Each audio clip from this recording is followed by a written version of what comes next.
I came home early and found my parents packing my things. Just helping you move into a small studio. They smiled. My brother and his pregnant wife will take your house. You don't need all that space. They laughed. So I called the police. And that was just the beginning. Coming home early from a business trip, completely exhausted, only to find your entire life being packed into cardboard boxes by the very people who were supposed to protect you. It felt like a betrayal. A shocking invasion that instantly shattered everything I thought I knew about my family. My name's Katie and I'm 27.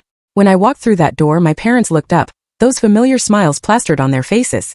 The ones that always hid their need for control. Mom was holding my childhood teddy bear in one hand and a lease agreement in the other. Dad literally froze mid-tape, and for a split second I saw guilt flash across his face. Somehow they decided, without a single word to me, that it was time for me to move into a studio apartment I'd never even seen. If you've ever felt your independence slipping through your fingers, you're gonna want to hear this. I worked my butt off to build my career in marketing. After graduating top of my class, I landed a job at this really prestigious firm in Chicago. For 5 years I poured absolutely everything into it, late nights, weekends, whatever it took to climb that ladder.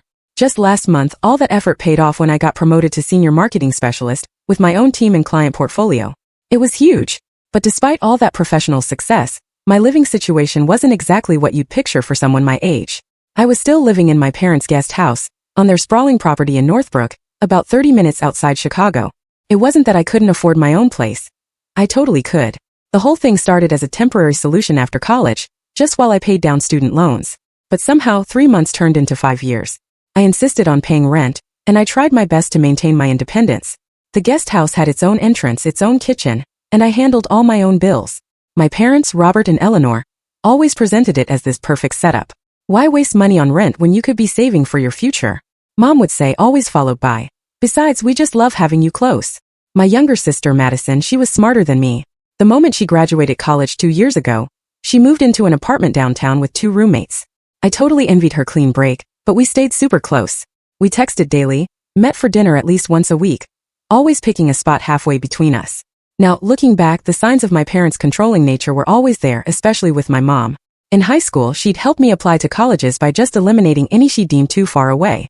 During college, she'd actually call my roommates to check if I was studying enough. Even now, she had opinions on everything from my hairstyle to my dating life. Dad was more laid back, but he always deferred to Mom.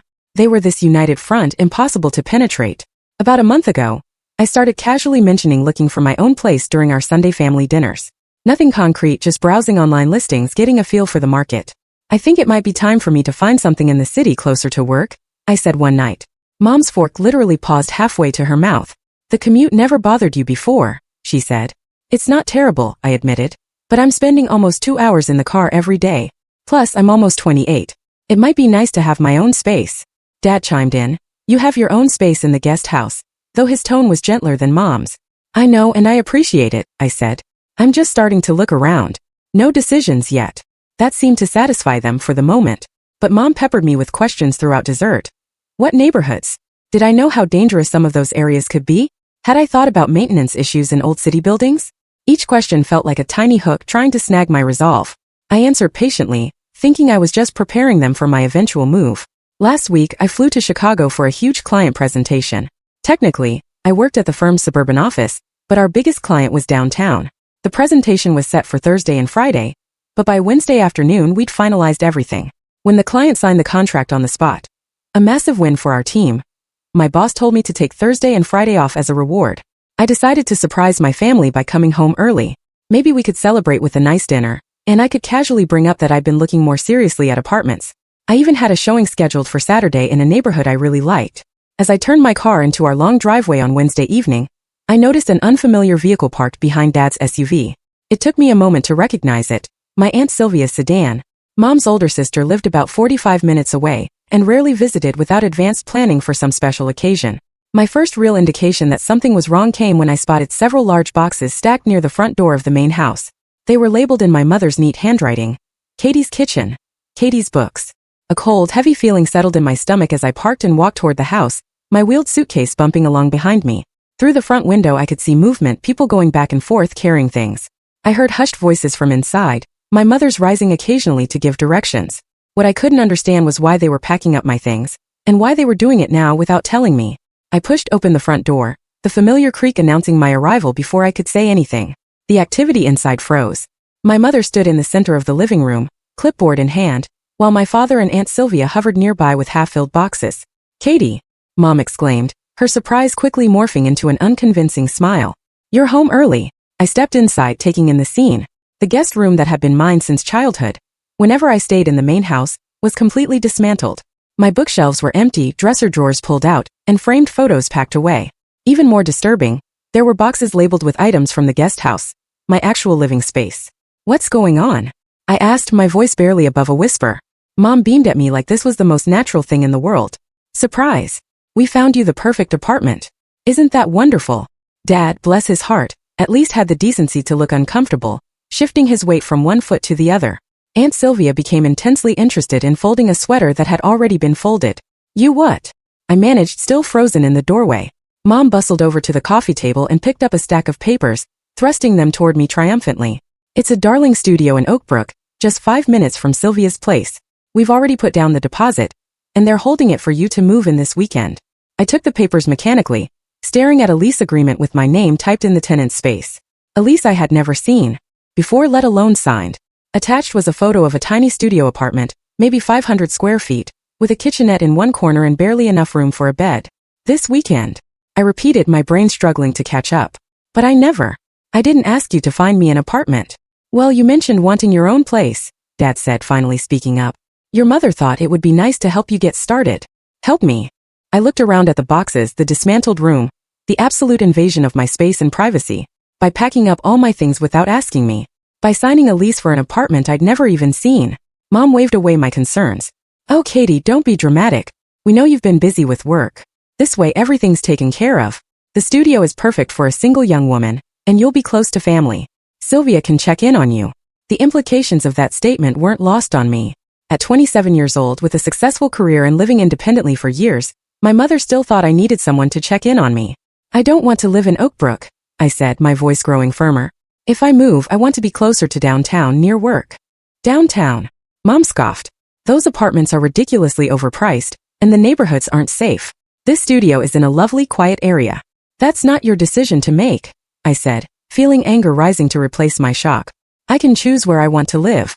"Katie," Mom said in that condescending tone I knew all too well, "we're just trying to help. You've been talking about moving out, but you haven't actually done anything about it."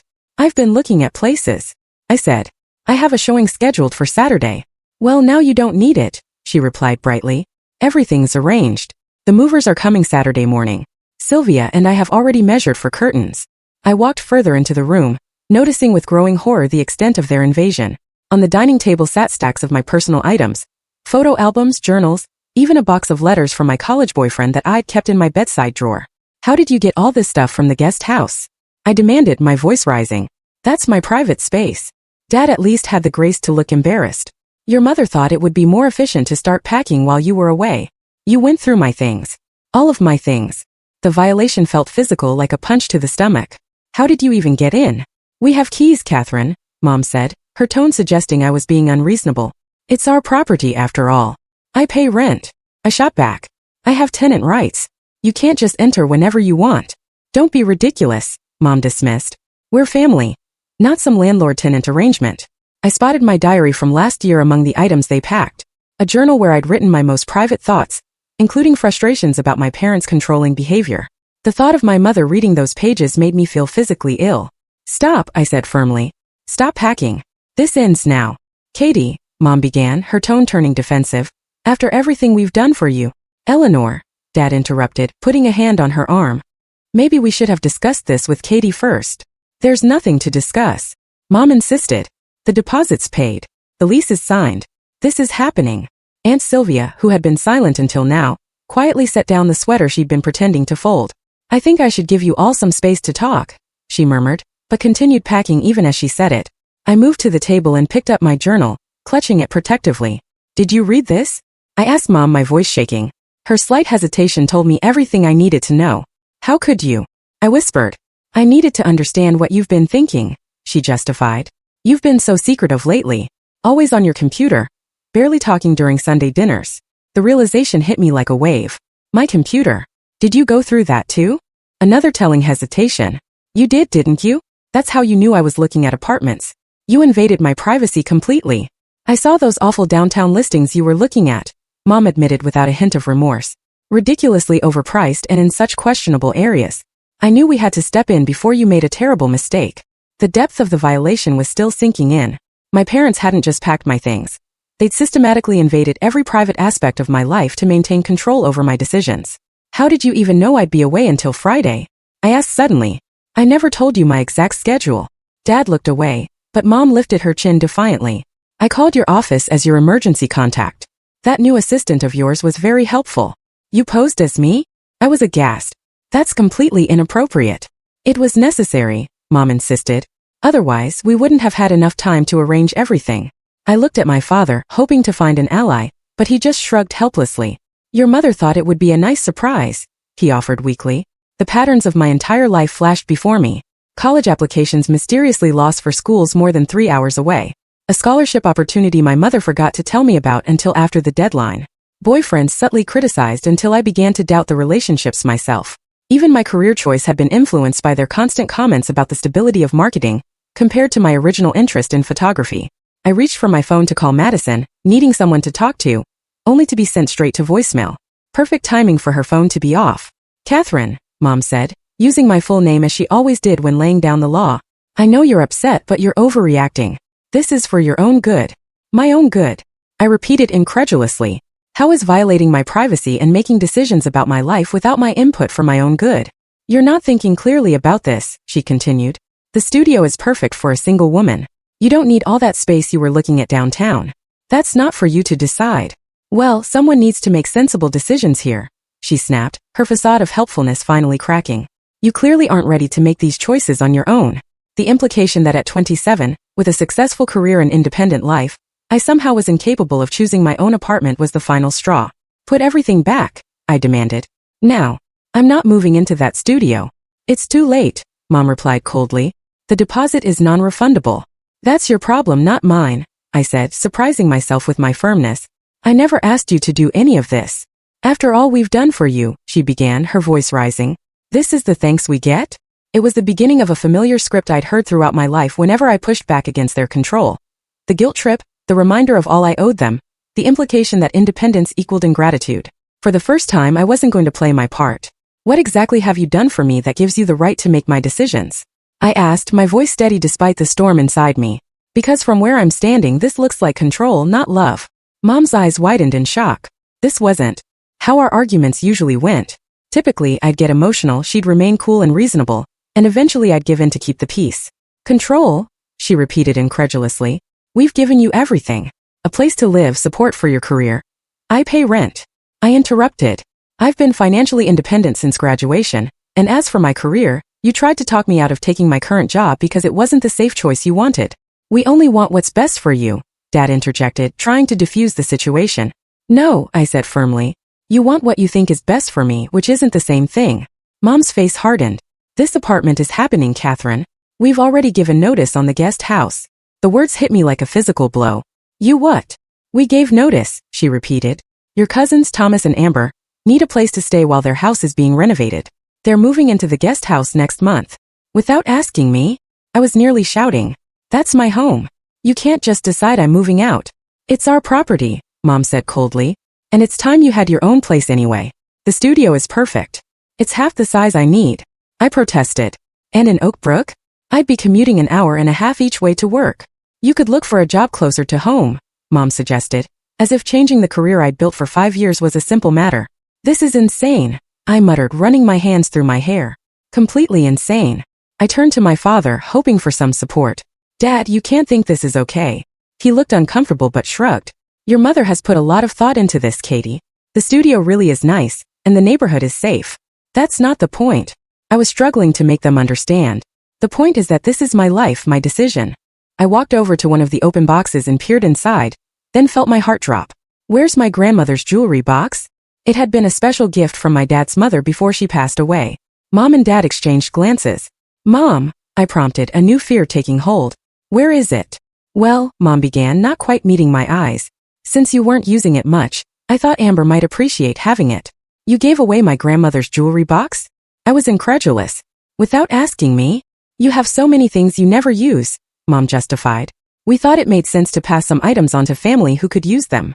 What else? I demanded, looking around frantically. What else did you give away? Neither of them answered immediately, which told me everything. The antique desk from the guest house? I asked, remembering the piece I'd refinished myself in college. Dad looked away. My photography equipment from college? Mom stiffened. You haven't used that in years. Thomas's daughter is interested in photography, so you just gave it away. I finished, my voice breaking. Do I own anything in your eyes? Or is everything just yours to distribute as you see fit? Don't be dramatic. Mom snapped. They're just things. They're my things. I shouted, no longer caring about keeping my composure. Things that matter to me, that have meaning and memories attached. Aunt Sylvia finally spoke up. Eleanor, maybe you should have asked Katie first. Stay out of this, Sylvia. Mom said sharply. This is between us and our daughter. I felt tears welling up but fought them back. This is beyond control, I said quietly. This is a complete disregard for me as a person. We're your parents. Mom insisted. Everything we do is because we love you. This isn't love, I replied. This is ownership. The room fell silent at that. Even my mother seemed momentarily stunned.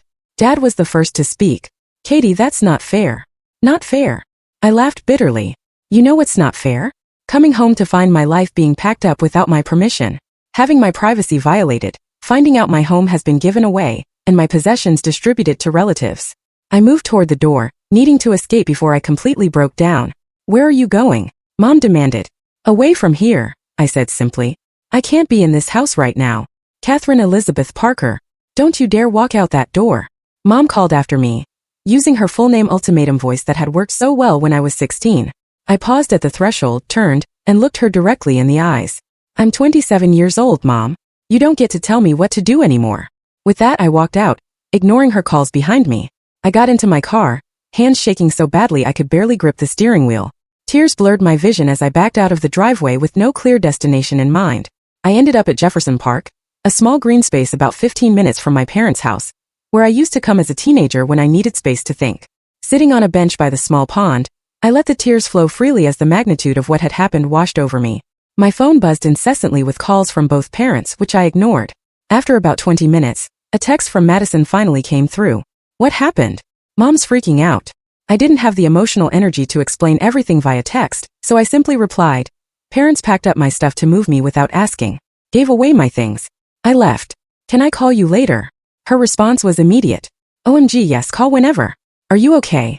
No, I texted back. Not even close. As the sun began to set over the park, I sat alone, feeling utterly betrayed by the people who were supposed to love me most in the world. The worst part wasn't the apartment or even the invasion of privacy. It was the devastating realization that my parents didn't see me as an autonomous adult capable of making my own decisions. In their eyes, I was still a child to be managed and directed. The thought was crushing. As twilight settled over the park, the full weight of what had happened crashed down on me. My parents hadn't just overstepped. They had systematically dismantled my life without my consent. The guest house wasn't just a place I stayed. It was my home. I had built a life there, created a space that was entirely mine, and now it was being handed over to cousins I barely saw twice a year. I scrolled through my phone looking at the missed calls from my parents. 10 from Mom, 3 from Dad. There were also several text messages, ranging from angry demands to know where I was, to worried questions about my safety, culminating in guilt-inducing statements about how worried they were. The most recent text from Mom read, Catherine, this behavior is completely irresponsible. Your father and I are beside ourselves with worry. Come home immediately so we can discuss this like adults. The irony of her invoking adult behavior wasn't lost on me. With shaking hands, I opened my Photos app and scrolled through pictures of my space in the guest house. The bookshelves I'd arranged just so. The gallery wall of photographs I'd taken myself. The cozy reading nook by the window. All of it would be gone, packed away into a tiny studio apartment I'd never even seen. But it was worse than that. As I sat there, more devastating realizations kept hitting me. My mother hadn't just read my journal. She'd gone through my computer, my private correspondence, my personal documents. The violation felt visceral, like someone had reached inside me and rummaged through my most intimate thoughts. And they'd given away my things. Not just any things, but items with deep sentimental value. My grandmother's jewelry box had been one of my most treasured possessions. Inside were not just the few pieces of jewelry she'd left me, but letters she'd written, small mementos we'd shared, a pressed flower from the last time we'd walked in her garden together before she passed away. Did my mother even know those things were in there? Did she care? The antique desk I'd refinished had been a labor of love during a difficult time in college. I'd found it at a thrift store, completely falling apart, and spent an entire summer sanding, repairing, and restoring it. It represented a period when I'd felt most independent, most capable. And my photography equipment, the professional-grade camera and lenses I'd saved for during college, dreaming of possibly pursuing photography as more than a hobby someday. Equipment that represented a path not taken, but still cherished as a possibility. All of it given away without a second thought. A sob escaped me, startling a nearby duck. These weren't just possessions. They were pieces of my identity, tangible representations of who I was and what mattered to me. And my parents had distributed them like unwanted items at a garage sale. My phone buzzed again, another text, this time from Dad. Katie, please come home. Your mother is very upset. We need to talk about this. Of course, my mother was upset. Never mind that they had violated my privacy, given away my possessions, and tried to relocate me without my consent. The priority was still my mother's feelings. As darkness fell completely, a new text from Madison came through. Just talk to Mom. Holy exploded Kitty. Are you okay? Where are you? Do you need me to come get you? I texted back immediately. I'm at Jefferson Park. Just sitting here trying to process everything. Katie, stay there. I'm coming to get you. 20 minutes. For the first time since walking out of my parents' house, I felt a small measure of relief. While waiting for my sister, I tried to think rationally about my options. I couldn't go back to the guest house tonight. Not with my parents in that state. Not with everything so raw. A hotel was an option, but the thought of being alone in an anonymous room made the hollow feeling in my chest expand painfully. Madison arrived exactly 20 minutes later, her car pulling up next to mine in the now empty park lot. She rushed over and enveloped me in a tight hug before I could even stand up. I am so sorry, she whispered, holding me as I broke down again. Mom told me what happened, but I know her version is complete bullshit. When I finally pulled back, wiping at my tear-stained face, Madison led me to her car. You're staying with me tonight, she said firmly. No arguments. On the drive to her apartment, I told her everything. The apartment lease, the invasion of privacy, the redistributed possessions, the given-away guest house. Madison's knuckles turned white on the steering wheel. They've always been controlling, but this is next level, she said. Did you know they've been planning this for months? I turned to her, shocked. Months? How do you know that? She winced. Mom mentioned at Easter that they were thinking of letting Thomas and Amber use the guest house for their renovation. I assumed they discussed it with you. Easter was 2 months ago, I said numbly. They've been planning to kick me out for 2 months without saying a word. I'm so sorry, Katie. I should have asked if you knew. We rode in silence for a few minutes before Madison spoke again. You know you can stay with me as long as you need, right? The couch pulls out, and it's actually pretty comfortable. Thanks, I said gratefully. I just need a few days to figure things out. But as we arrived at her small one-bedroom apartment, another horrible thought struck me. My work clothes, my laptop, everything I need is still at the house. Madison's expression hardened. We'll deal with that tomorrow. Right now you need to rest. That night, lying on Madison's pull-out couch, sleep eluded me. My mind kept replaying every moment of the confrontation, every violation, every dismissal of my feelings and autonomy. By dawn, I'd come to a devastating conclusion. I couldn't continue having a relationship with my parents as it had been. Something fundamental had to change. The next morning, Madison called in sick to work to help me figure out my next steps. We sat at her tiny kitchen table, making lists of what I needed immediately versus what could wait.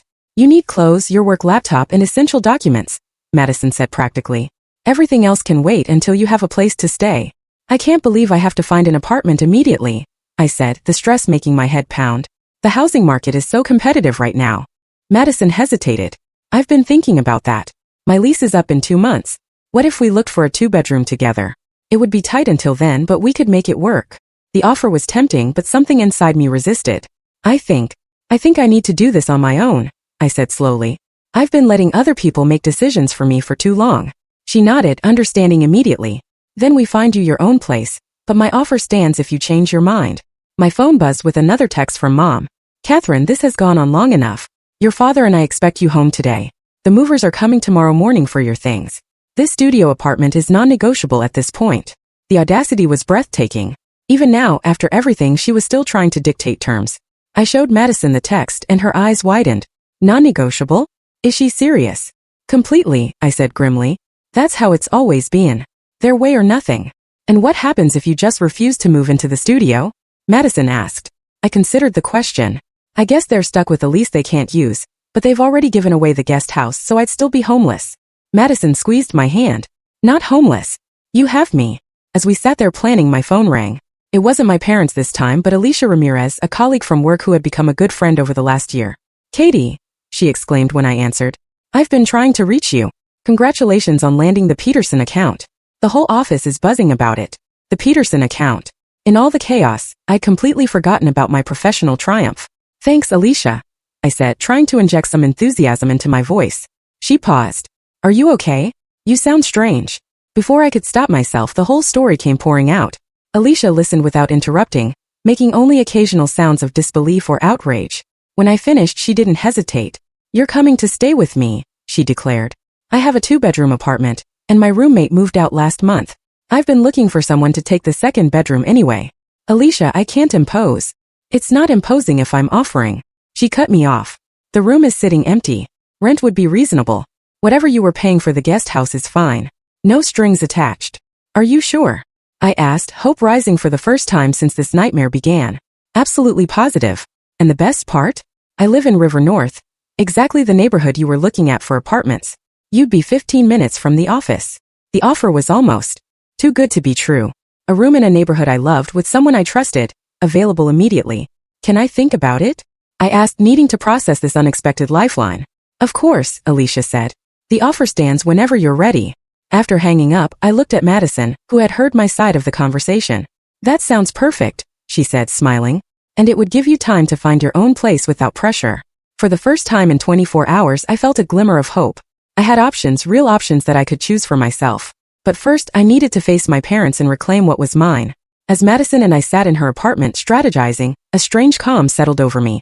This crisis, as painful as it was, had brought something into crystal clear focus. The pattern of control had been present my entire life, and I had been enabling it. I remembered a conversation with my work mentor, Janet, several months earlier. We'd been discussing a difficult client, and I'd mentioned my tendency to give in to unreasonable demands to keep the peace. Setting boundaries isn't just about what you say no to, Janet had told me. It's about defining who you are and what you'll accept in your life. The hardest boundaries to set are with the people who don't believe you have the right to have any. At the time, I thought she was just talking about client relationships. Now I realized how profoundly her words apply to my family situation. This is my breaking point, I said aloud to Madison. I can't keep living like this. Madison nodded, understanding immediately. What do you want to do? I'm going to take Alicia up on her offer, I decided. It's the perfect solution for now. But first, I need to get my essential belongings from the house. I'll come with you, Madison said firmly. You shouldn't face them alone. I shook my head. I need to do this myself. But would you mind being my backup? Maybe waiting in the car. Absolutely, she agreed. And I'm calling Alicia to join us. The more support you have, the better. Alicia readily agreed to meet us at my parents' house. Safety in numbers, she said. Plus, I have an SUV with plenty of space for your things. Before leaving, I took some time to prepare myself mentally. This confrontation would be different from any I'd had with my parents before. I wouldn't be emotional, defensive, or seeking their approval. I would be clear, firm, and focused on my own needs. I also took practical steps to protect myself. I called my bank to ensure my parents weren't listed on any of my accounts and couldn't access my finances. I emailed my boss, explaining I needed emergency personal leave for Friday, promising to be back Monday with a completed Peterson presentation. I even made an appointment with a therapist Alicia had recommended, recognizing I would need professional help to process this family trauma. By mid-afternoon, we were ready. Madison drove us to the familiar suburban street where I'd grown up, parking across from the house. Alicia arrived minutes later, giving me a fierce hug before we approached the front door together. I took a deep breath and rang the doorbell, a symbolic act as I still had my key, but I wanted to establish from the start that this was no longer my home. Mom opened the door, her expression morphing from hope to weariness when she saw Madison and Alicia flanking me.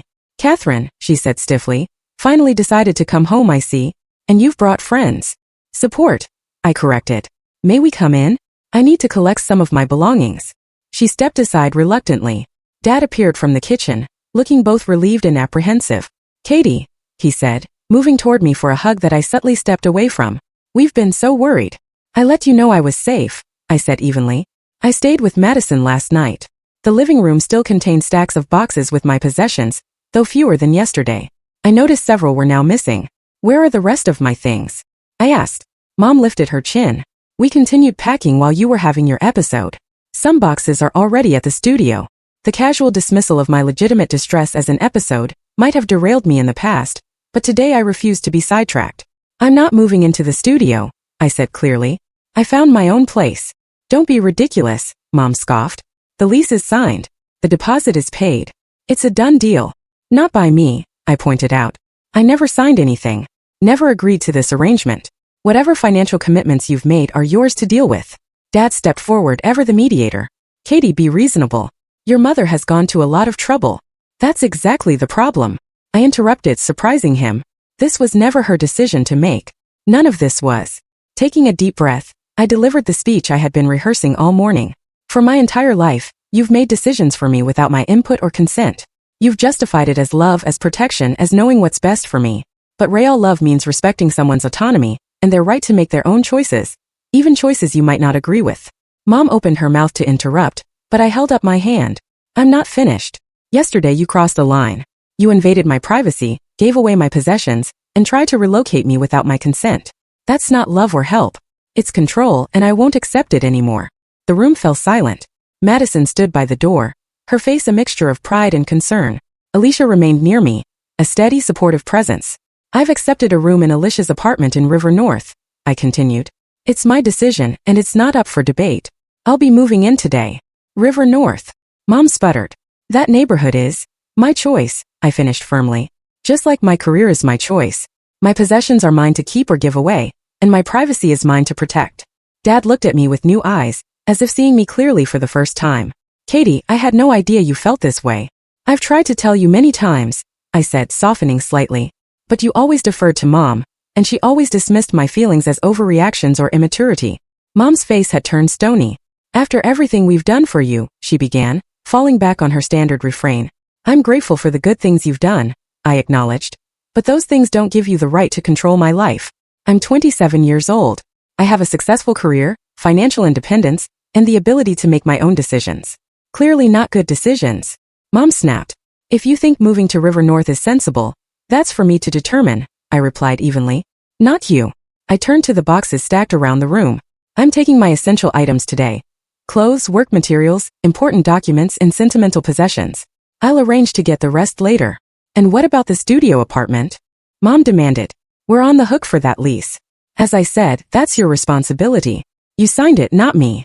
For perhaps the first time in my life, I saw my mother speechless. Dad looked between us, clearly torn. Robert. Mom finally said, turning to him for support. Tell her she can't do this. Dad hesitated, then surprised us all. Actually, Eleanor, I think she can. And maybe she should. Mom stared at him in shock. What are you saying? I'm saying we went too far, he admitted quietly. We shouldn't have gone through her things, signed a lease without her knowledge, or given away her possessions. If I had objected more strongly yesterday, maybe we wouldn't be here now. It was the closest my father had ever come to standing up to my mother, and the timing couldn't have been more crucial for me. Mom's face flushed with anger. This is absurd. We were helping her. No, Mom, I said gently. You were controlling me. There's a difference. With Madison and Alicia's help, I began methodically sorting through the boxes, taking only what truly mattered to me. Clothes for work, my laptop and work files, important documents like my birth certificate and passport, and the sentimental items that hadn't yet been given away. Mom alternated between angry outbursts, tearful guilt trips, and attempts to bargain. At least look at the studio before deciding, she pleaded. It really is lovely. That's not the point, I explained for what felt like the 100th time. The point is that you made this decision without me. Dad hovered uncomfortably, occasionally helping us carry boxes to Alicia's SUV. At one point he pulled me aside. Katie, I want you to know I'm sorry, he said quietly. A real one. Not just the quick one I gave last week. I stopped sorting and gave him my full attention. I've always known your mother can be overwhelming, he continued. But I told myself it was just her way of showing love. I never stepped in when I should have. Never stood up for you when her control became unhealthy. Why not? I asked, not accusingly, but genuinely wanting to understand. He sighed heavily. Part of it was the path of least resistance. Your mother is a force of nature when she's set on something. But if I'm honest, I also failed to see how much it was hurting you. I thought you were like me, able to let her controlling tendencies roll off your back. It never rolled off my back, Dad, I said gently. I just got better at hiding how much it hurt. He nodded, looking genuinely pained. I see that now, and I'm trying to do better. I've suggested we both see a counselor to work on healthier relationships with you and Madison. This was so unexpected that I momentarily couldn't speak. Mom agreed to counseling? I finally managed. Not yet, he admitted. But I'm not giving up. Seeing you walk out last week, it was a wake-up call. I don't want to lose my daughter because we couldn't respect her as an adult. Impulsively, I hugged him. The first real contact we'd had since this whole ordeal began. Thank you, Dad. That means a lot. By early afternoon, we had retrieved everything that mattered to me. including making a trip to the studio apartment to collect the few boxes that had been delivered there. I was surprised by how small and cramped the studio actually was, confirming my instinct that it would have been completely wrong for me. As we finished loading the last items into Paul's truck, Dad handed me a small wooden box I didn't recognize. "What's this?" I asked, opening it to find my grandmother's jewelry box inside along with all its contents. "I tracked it down from Amber," he explained. "Told her there had been a misunderstanding. The desk and photography equipment are being returned, too. I can have them delivered to your new place when they arrive." Tears sprang to my eyes. "Thank you," I whispered, clutching the box to my chest. As we prepared to leave, Dad asked hesitantly, "Would it be okay if I called you sometime? Just to check in?" "I'd like that," I said sincerely. "Maybe we could have lunch next week. Just us." His face brightened. "I'd like that very much." We had just finished loading the vehicles when another car pulled into the driveway. My mother emerged, her expression darkening as she took in the scene. The loaded vehicles, my friends, and me clearly in the process of removing my remaining possessions. "What's going on here?" she demanded, approaching rapidly. "Robert, what have you allowed?" Before Dad could respond, I stepped forward, keeping my voice calm and even. "Hello, Mom. I came to collect the rest of my things." "Without even calling first?" she said indignantly. "This is still our home, Catherine." "I know," I acknowledged, "and I appreciate Dad helping us today." She looked at the loaded vehicles, her expression a mixture of anger and something that might have been fear. "So this is really happening? You're really leaving?" "I already left last week," I reminded her gently. "Today, I'm just collecting my belongings." She turned to Dad accusingly. "And you helped her behind my back?" Dad straightened his shoulders in a way I'd rarely seen. "It's her property, Eleanor. She has every right to it." Mom's eyes widened at this uncharacteristic defiance. She turned back to me, her voice taking on the wounded tone I knew so well. "After everything we've done for you, this is how you repay us? Sneaking in while I'm out, turning your father against me." In the past, this approach would have worked. I would have felt guilty, defensive, eager to smooth things over. But therapy, even just one session, had helped me see this dynamic more clearly. "Mom, this isn't about repayment or taking sides," I said calmly. "It's about me making my own decisions as an adult. I love you, but I need you to respect my boundaries." "Boundaries?" she repeated, as if it were a foreign word. "We're your parents." "Yes, you are. And I'll always be your daughter. But I'm also an adult with the right to make my own choices." She looked at me as if seeing a stranger. Perhaps in a way she was. The daughter she'd always been able to control was gone, replaced by someone who could stand firmly in her own power. "We're leaving now," I said, gesturing to my friends who had been watching this exchange tensely. "Dad has my new address if you'd like to send mail. And when you're ready to talk, really talk without trying to control the outcome, I'd be happy to hear from you." With that, I walked to Madison's car and got in, watching through the window as Dad put his arm around Mom's rigid shoulders. As we drove away, I felt no triumph or vindication, only a mix of sadness and hope. The relationship wasn't over, but it was fundamentally changed. And that change, painful as it was, had been necessary for my own well-being. "You okay?" Madison asked as we merged onto the highway. I considered the question carefully. "Not completely," I said honestly, "but I will be." 1 month after moving into Alicia's apartment, I stood in my new room, marveling at the transformation. The space had become truly mine in a way my room in the guest house never had been. I'd painted one wall a bold teal color that Mom would have hated, hung art that spoke to me rather than matching the decor, and arranged my books by genre instead of size and color as Mom had always insisted. "It looks amazing in here," Alicia commented, leaning against the door frame. "I barely recognize it as the same room." "Thanks for letting me make changes," I said gratefully. "And for everything else." Living with Alicia had been a revelation. She respected my privacy, never entered my room without permission, and treated me as an equal partner in household decisions. These shouldn't have been remarkable things, but after a lifetime of subtle control, they felt revolutionary. Work had become a sanctuary too. My success with the Peterson account had led to increased responsibilities and recognition. My boss Janet had been incredibly supportive when I briefly explained my family situation. "Establishing healthy boundaries is one of the hardest things we do as adults," she told me, "especially with parents who don't want those boundaries. I'm proud of you for taking that step." Perhaps the most transformative part of this month had been my weekly therapy sessions with Dr. Rivera. She helped me understand that my parents' controlling behavior wasn't really about me at all. It was about their own insecurities and inability to adapt to their children growing up. "Your mother's identity has been wrapped up in being needed," Dr. Rivera explained. "When you demonstrate independence, she experiences it as rejection. That doesn't make her behavior okay, but understanding it might help you respond more effectively." Dad and I had established a new routine of weekly lunch dates, just the two of us. At first, they'd been awkward, with Dad unsure how to relate to me outside the family dynamic. But gradually, We were building a relationship based on mutual respect, rather than parental authority. Mom was struggling more with the new reality. She called several times, each conversation a mixture of guilt trips, passive-aggressive comments, and occasional genuine questions about my life. I maintained firm boundaries, ending calls when she became manipulative and expressing appreciation when she made efforts to respect my autonomy. Madison had become my strongest ally, visiting my new place often and helping me navigate the evolving family dynamics. Mom actually asked me yesterday what kind of apartment you have, she reported during one visit. Not to criticize, but because she wants to send you a housewarming gift. Really? I was skeptical but hopeful. Really? I think seeing Dad stand up to her was a shock to her system. She's realizing she might lose both of us if she doesn't adjust. By the 3-month mark, I had found my own apartment, a 1-bedroom in the same neighborhood as Alicia's place. It was smaller than the guest house but entirely mine. The day I signed the lease was one of the proudest moments of my life. Are you sure you don't want me to help with the deposit? Dad had offered when I told him about the apartment. I appreciate the offer, I'd said sincerely, but I need to do this on my own. He nodded, understanding in a way he might not have before. I'm proud of you, Katie. Really proud. Moving day arrived in early autumn. Alicia, Madison, Paul, and several other friends formed a volunteer moving crew, turning what could have been a stressful day into something joyful. As we carried the last box into my new place, my phone rang. Mom calling. Should I get that? Madison asked, seeing me hesitate. I took a deep breath. No, I've got it. Hello, Mom. I answered, stepping onto my small balcony for privacy. Catherine, she began formally, then softened. Katie, your father tells me today is moving day. That's right, I confirmed. We just finished bringing in the last of my things. A pause. Is it a nice place? The question seemed genuinely interested rather than judgmental. Yes, it is. 1-bedroom, good light, walking distance to work. Another pause. I'd like to see it sometime if that would be all right with you. The request, phrased as a request, not a demand, represented significant progress. I'd like that, I said cautiously. Maybe in a couple of weeks once I'm settled. That would be fine, she agreed, sounding almost relieved. I have something for you. A housewarming gift. Nothing big. Just something I thought you might like. Thank you, Mom. That's thoughtful.